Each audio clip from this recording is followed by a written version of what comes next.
These are Dinah's eyes. Today, I'm going to try to show you something about drawing eyes.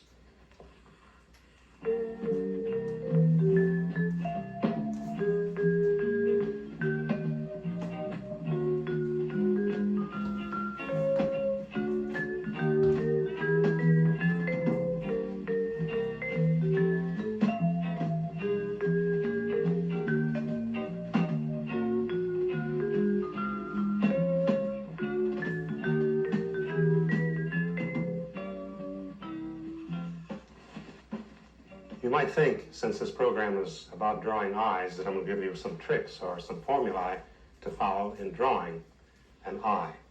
But I'm not. There aren't any tricks, and there aren't any formulas. I think that you've probably heard me many times say that drawing is just drawing. If you'd like to learn to draw something, why, you just draw it.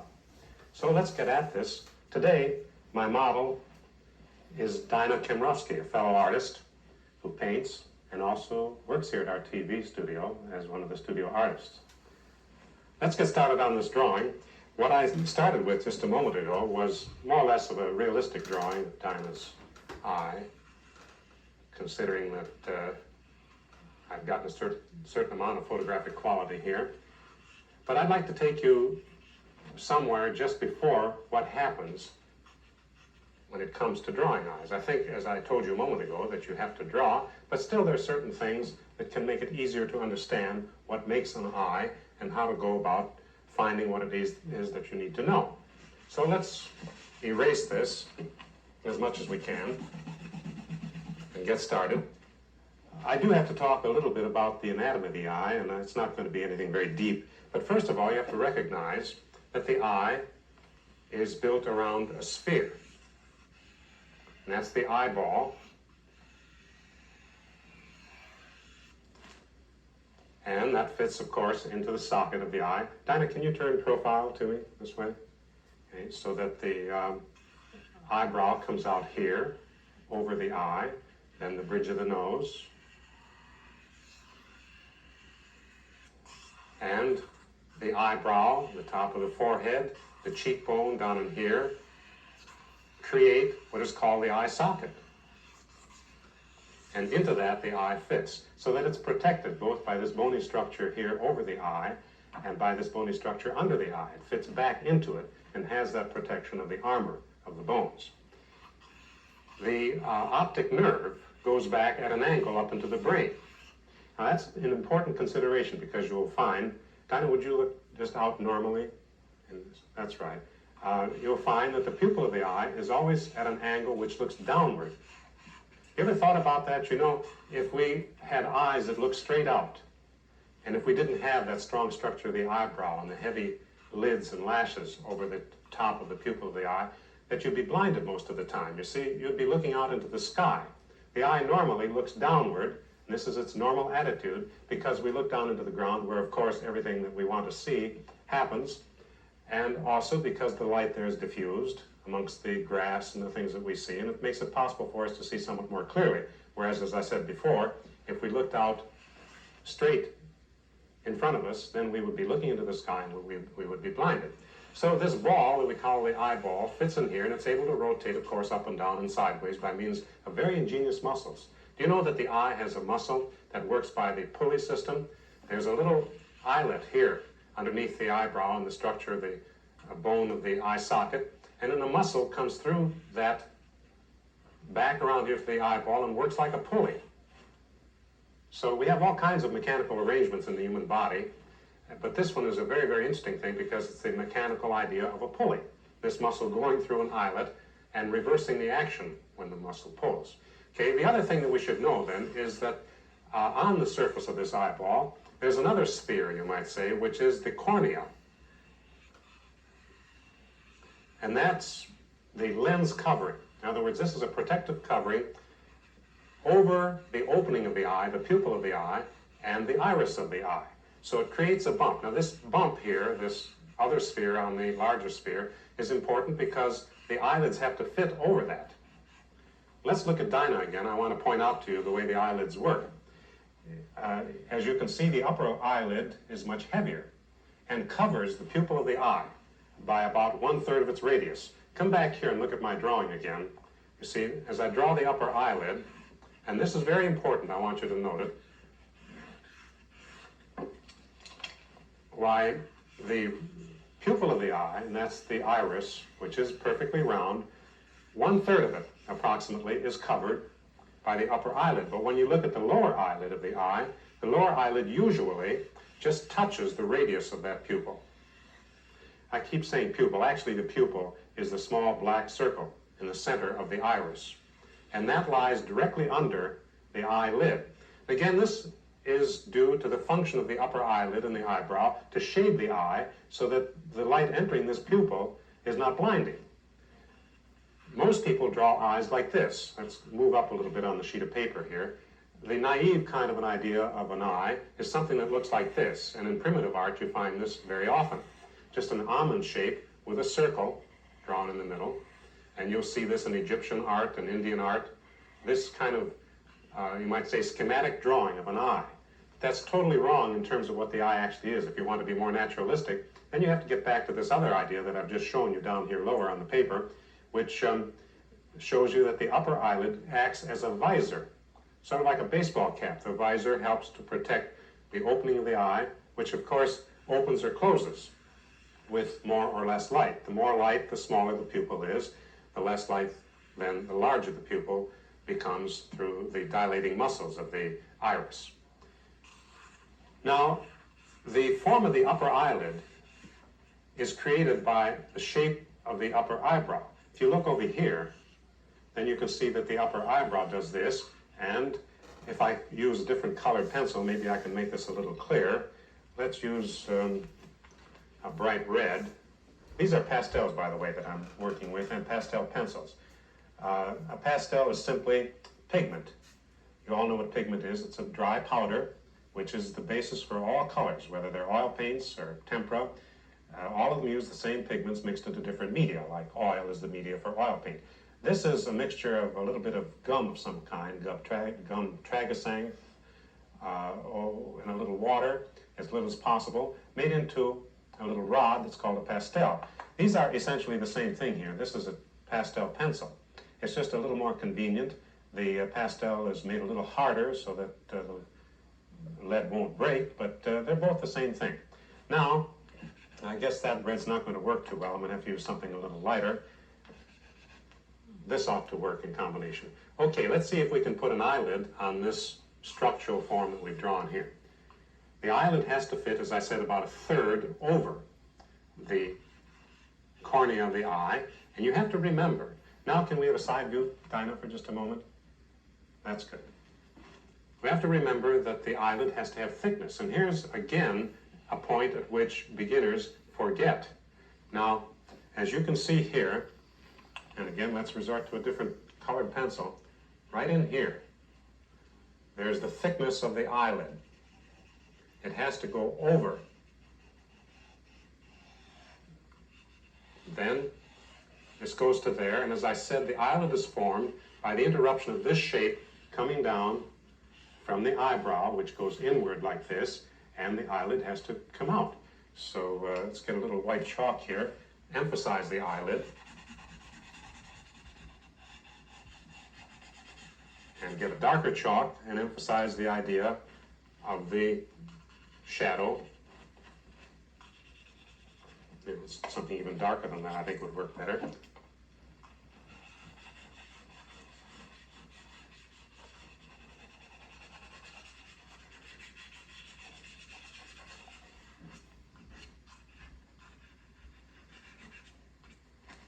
Now we begin to get something that begins to look like an eye. This has to shade. Again, I'm doing what I always do when I work with pastel. I work on a colored paper, which gives me an undertone, and I let the undertone show through. In other words, the colored paper, to get the idea of this being lighter by applying a little more chalk, a little less chalk in here, and I get the idea of the light shading from this, which is lighter, to this, which is a little darker, in terms of a slight gradation of tone. I'm not trying to use naturalistic color, as you can see. I'm just using color in terms of creating color, as you can see. I'm just using color in terms of creating a kind of schematic effect. and then this is the line of the upper eyelid. It comes along in here, and then around, and goes and disappears back behind the eyeball. You see, here's the pupil of the eye. We still have the surface of the eyeball here. This goes around. It has to twist. It's very much like, let me make another diagram for you here a little lower on the paper. The eyelid is like a band that has to fit around a cylinder. If we consider this as a cylinder, like this, then the eyelid has to go around that cylinder. And this, you see how that goes around? And this is very important to the idea of how the eyelid goes around. That's exactly what's happening here in my drawing of the eye now. Do you see how this goes around and disappears? It's like this goes around and disappears behind. Then the interior corner of the eye, that little pink bit of tissue, which lies at where the old tear gland is, forms this little shape in here. So let's mark that as being pink. This is part of what's called the conjunctive tissue of the eye. Then the lower eyelid comes around and, as I said, fits in here. And let's use our dark chalk again to get the shadow on the bottom of the eyelid, right in here. And as I told you, the structure of the eyebrow creates the upper eyelid, and the structure of the cheekbone, as it comes up toward the eye, creates this little shadow underneath the eye. And we get more light on the top of the cheekbone in here. This is sort of a transitional form between the eye fold itself and the cheekbone, which comes out in here, which is very marked on Dinah. Matter of fact, one of the reasons I chose Dinah as my model is because her eyes are beautifully formed. Nice strong eyelids. All of the forms are clear, and because of that, easier to draw. Could you look downward slightly, Dinah? That's just about there. Good. Now, the pupil of the eye is an interesting aspect. What happens here is that the covering of the pupil, the cornea, as I said, is a bump on the eyeball, but behind that there's a flat area because of the iris. The iris is the color of the eye, and so that is not going to be found in the center, as you would assume, of this form here. And also you'll notice that this is rounder here than it is here because of the fact that this bulges out slightly. So the pupil of the eye is here, and it's an ellipse. Most people make the mistake of drawing eyes always, let's see, let's take it over to here, so that the pupil is always round. Well, it's not round. It has to be an ellipse, just like a plate that you see from above, which is perfectly round, but when you move away from it, it becomes an ellipse, and the pupil of the eye does exactly the same thing. That's what I'm drawing here with this added little bulge, because this covers the eye. Okay, now one other thing that you might want to know about, here we have the lower eyelid, which I just completed, showing you something about how it's formed. You mustn't forget also that the eye itself has a little shading. People like to think of the white of the eye as being just that, purely white, but it is not really. I've also made a little bit of a mistake here. Let's correct it. I've made this lower eyelid, in terms of Dinah's eye, just a little too low. So we change that. Should never be afraid to change anything. As you draw, if something is wrong, change it.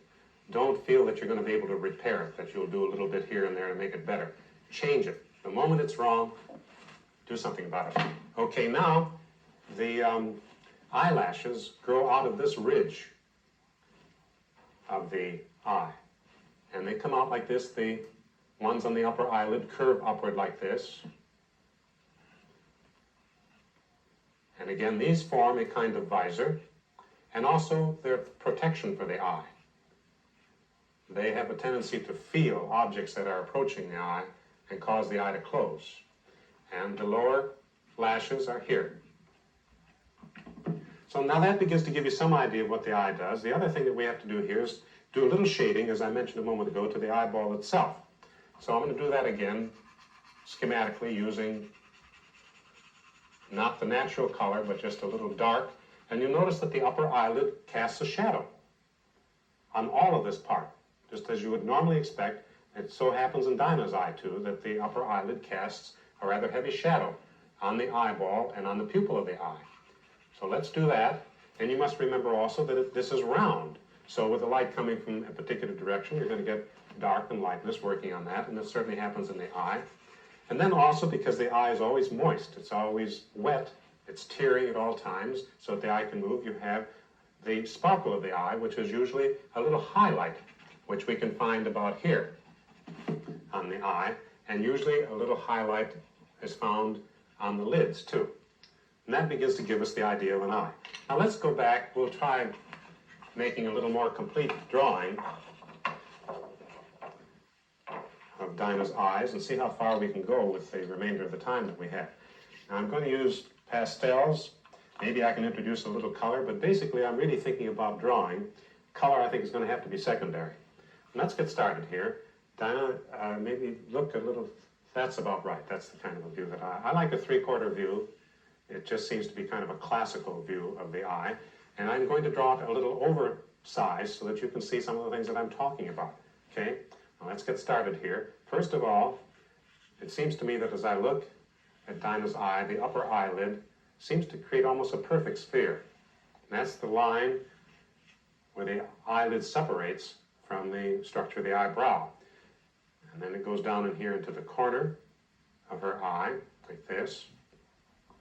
And the lower eyelid seems to be less round. Again, that's probably because of what I spoke of a moment ago, the cornea of the eye. My fingers, here's the line of the upper portion of her eyelid where the eyelashes come out of. So we can get started with this little drawing with what we have right here. I'm going to start shading this.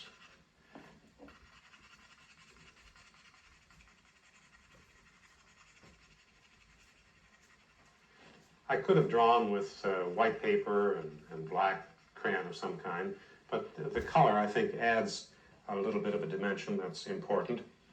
And so that was at least my idea.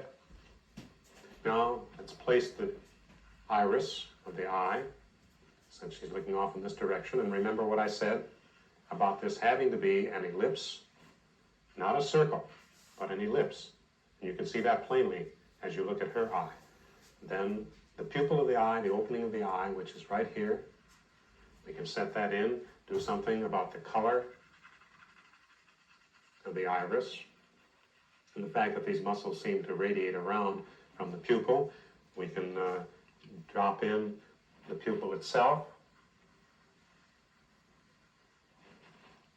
a little bit of dark that is located around the eye. Should say the iris.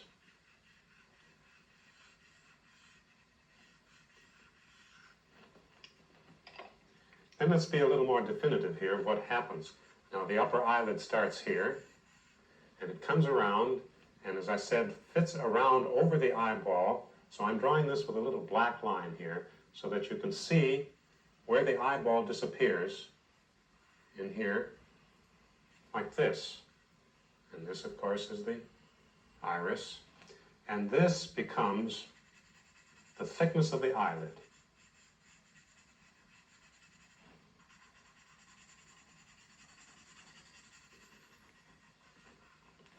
And in here is just a little bit of a sparkle of light that happens in Dinah's eye.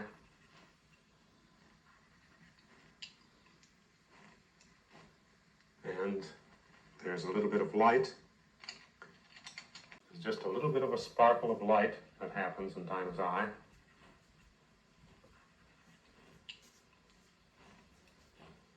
And there's a little bit of light on the eyeball.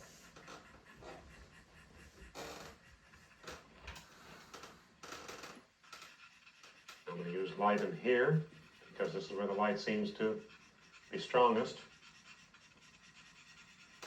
on the eyeball itself. But you notice I'm leaving this as the shadow. I'm going to reinforce that now in a second. You can even, if you look very closely, see the shadows of the eyelashes on, you see those, the shadows as they fall here from the eyelashes across the eyeball. So you really have to look closely. That's the whole idea of drawing, is to learn to look at things, see what they are. Your hands, your arms will have the tendency to follow once you begin to see. That's one of the big problems with formulas in drawing, is that you never really look at the thing that you're drawing.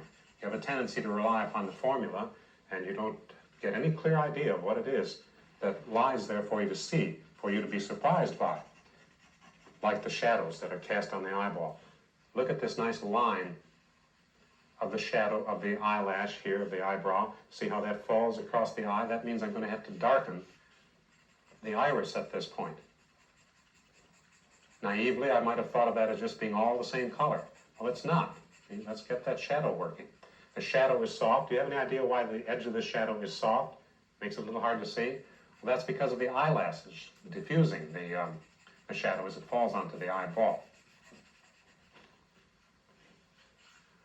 Now, as I draw this portion of Dinah's eye, it's a form that comes along in here like this, just like this does, you see? And if we do that, we can almost see the perfect sphere of the eye. This is the shadow underneath the eye that goes down to meet the upward turning form of the cheekbone.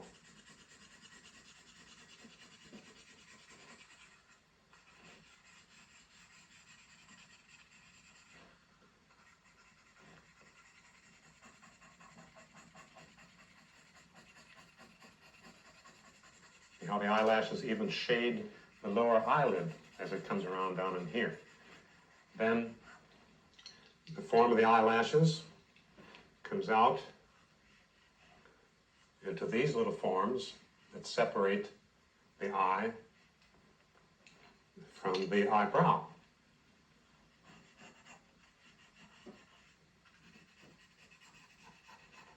This line can be important. If you look at Dinah for a second, you'll see that the line that I'm drawing is heavier at this point here. So that it's not just one line that goes around the upper eyelid, but a line that changes. You see, it's not an unending kind of a line, but it's thicker here, a little thinner here, quite thin over here. The same thing applies to the lower eyelid.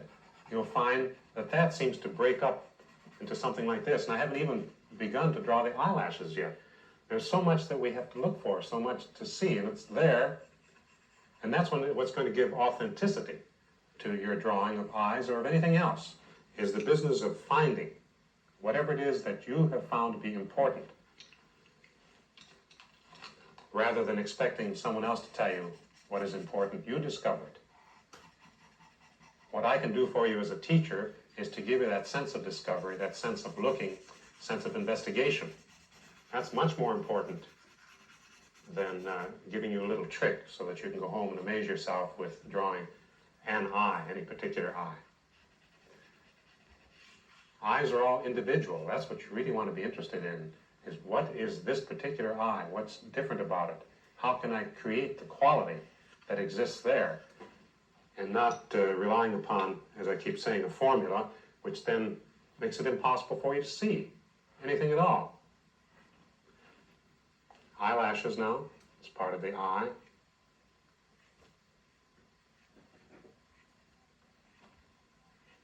Notice how I draw the eyelashes outward this way, so that as I do that, I get a natural point to the end of my line.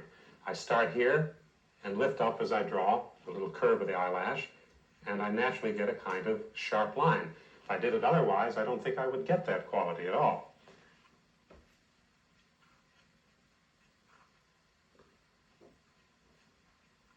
Now that's a little trick, I suppose, if you want to call it that. The pencil stroke merging that way.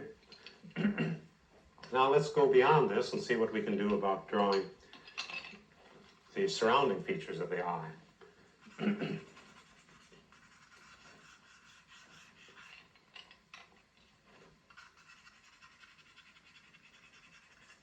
may be wondering about different kinds of eyes, children's eyes, Oriental's eyes, things of this kind. They are all different, but again, basically, if you rely upon looking, you'll find what the differences are and utilize them in your own way.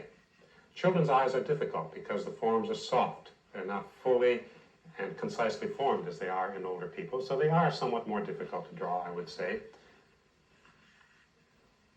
Oriental eyes I find difficult, again, because they don't seem to have the same structure. They don't have upper eyelids. This is typical of the Oriental eye, and it makes somewhat of a difference in terms of drawing. But like everything else, if you keep at it, you know, you draw well. It's like the story of Dürer drawing hands. You know, the story goes that he had trouble drawing hands as a student and despaired of ever being able to draw them well. So he set to the idea of drawing hands, and he drew hands for many, many times over as a student. He just kept drawing hands. Well, now, of course, his hands are, in his paintings, are thought to be the most beautiful in all of Renaissance painting. So the same thing goes here. Remember that as you draw, you will learn what you need to know. As you draw, the skill in your fingers becomes greater. But don't expect it to be given to you in terms of some sort of magic little trick. Now, let's draw a circle over here, and then a square over here, and then let's make this twice as big as something else, and presto, you'll have an eye. It just doesn't work that way, believe me. Now, I'm trying to get some of the concept of the forms surrounding the eye. Drawing eyebrows is an interesting kind of proposition. Most people draw eyebrows by drawing the brows themselves first. Now, what you really should do is to draw the form of the skull as it underlies the eyebrow. Do that first. And then put the eyebrow into that. Here, let's make this a little more vivid by making it dark. This is the shadow that lies along the side of Dinah's nose. As I told you, this turns under. This is the bottom of the eyebrow structure. So I'm going to make this stronger in here, and then bring the light part of the eyebrow into that so that it shades in to this form that works this way. Light, and then going down in here, and then light again and around. Now I begin to be in a situation where I can draw the eyebrow if I wish to. Here we have this. Let's pick up the dark chalk again, and then we can start drawing the eyebrow. And here again, you see, it's almost like drawing each individual little hair.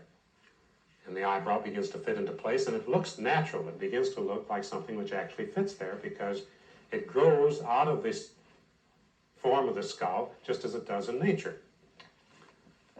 Now, there are many things of this kind that you have to look for. This is the discovery of drawing. This is much more important than the skill of drawing. And these are some of the things that I've tried to point out to you today. It's the idea of discovering for yourself, working at it, and if you draw eyes in a number of times, you'll find that they get easier. So keep at it.